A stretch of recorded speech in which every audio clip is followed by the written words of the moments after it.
నమస్తే, ఇది కథ కాదు జీవితం కార్యక్రమానికి స్వాగతం.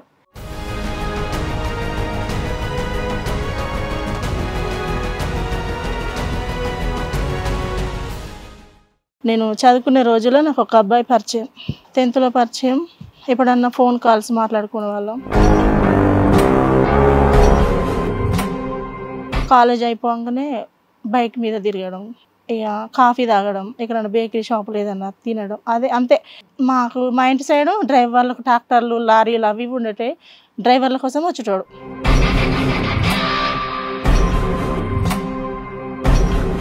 ఇప్పుడు 60 సంవత్సరాల క్రితం స్టోరీ కాదు, 16 సంవత్సరాల క్రితం స్టోరీ చెప్తున్నారు మీరు.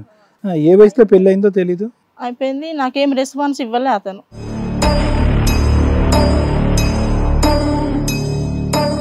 విన్నా, పెళ్లి చేసుకున్నా, మంచి ఆయననే. కాకపోతే ఆయన కూడా నన్ను చాలా ఇబ్బంది పెట్టిండు. ఆయన ఓర్చుకున్నా. పెళ్ళి అయినాక ఒక నెల రోజులకే ప్రెగ్నెన్సీ, పాప పుట్టింది. మళ్ళీ 7 monthsకే ఏమో మళ్ళీ ప్రెగ్నెన్సీ. మా మమ్మీ నేను హాస్పిటల్కి వెళ్ళాం. అలాగ అనిపించిండు. నేను రెస్పాన్స్ ఇవ్వలే, ఆయన కూడా ఏం రెస్పాన్స్ ఇవ్వలే, వదిలేసిన. చూడనట్టుగా. ఎంత గ్యాప్ తర్వాత మళ్ళీ ఎదురుబెదురయ్యారు? 2 సంవత్సరాల 2 years వరకు అతను నీకు కనిపించలే? కనిపించలే. ఊరైనా కూడా కనిపించలే. మళ్ళీ ఒక 3 సంవత్సరాలకు మళ్ళీ కనిపించిండు. అప్పటికి 2 పిల్లలు మీకు.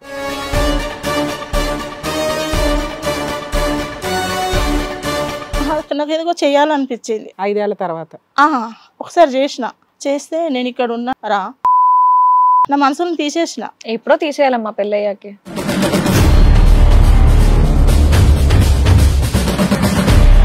నా లైఫే మారిపోయింది. ఆ నంబర్ నాది కాదు, మా అన్నయ్యది. నేను మా అన్నయ్యకి నంబర్ ఇచ్చేసిన. మీరు అమెరికాలోనే, అతను ఆఫ్రికాలో ఉన్నాడా? అదే ఊరు కదమ్మా. అంత 2 సంవత్సరాల పాటు వెతికినా దొరకపోవటం ఏంటి?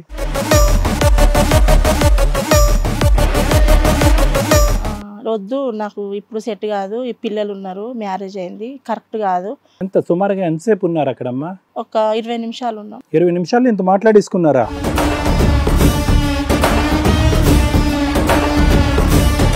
పదిహేను కిలోమీటర్ల జర్నీలోనే నీ మైండ్ మార్చేశాడా? అవును సార్. 16 సంవత్సరాల క్రితం మళ్ళీ ప్రేమ, 15 సంవత్సరాల తర్వాత మళ్ళీ పులకరించింది. బైక్ మీద ఎక్కి తిరిగారు, పాత జ్ఞాపకాలు గుర్తు తెచ్చుకున్నారు, చట్టపట్టాలు వేసుకుని తిరుగున్నారు. నీకు డబ్బులు ఎక్కువైనా అడిగి డబ్బులు ఇచ్చావు. ఇక్కడ ఎవరు మోసం చేశారనేది నాకు అర్థం కావట్లేదు. మీరిద్దరు లవ్ బర్డ్స్.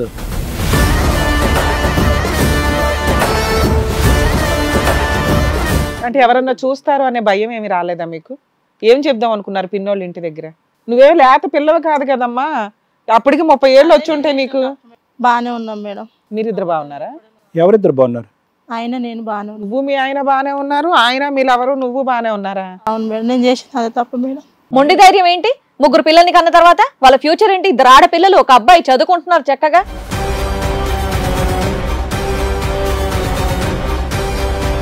ఇది మోసపోవటం కాదు.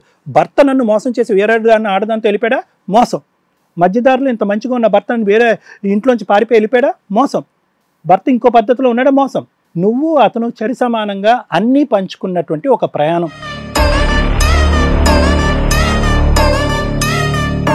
పర్ఫెక్ట్ క్యారెక్టర్ ఇవ్వాల, మనసుని అదుపు చేసుకోవడం ఇవ్వాల. దీనివల్ల ఈ రోజున పిచ్చెక్కి రోడ్ల మీద పడి తిరుగుతుంది. 3 పిల్లల జీవితాలని పణంగా పెట్టడానికి రెడీ అయిపోయింది ఒక అక్రమ సంబంధం వల్ల.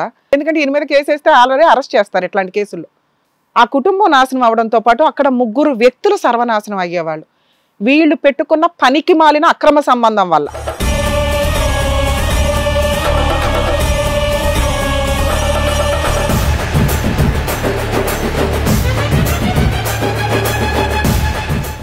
ఇది కథ కాదు జీవితం ప్రోగ్రామ్ అందరికంటే ఒక రోజు ముందుగా మీరు చూడాలి అనుకుంటే వెంటనే డౌన్లోడ్ చేయండి హిట్ టీవీ యాప్. ఇందులో మీరు నచ్చే మెచ్చే కంటెంట్ సిద్ధంగా ఉంది. మరి ఇంకెందుకు ఆలస్యం, వెంటనే డౌన్లోడ్ చేసుకోండి హిట్ టీవీ యాప్.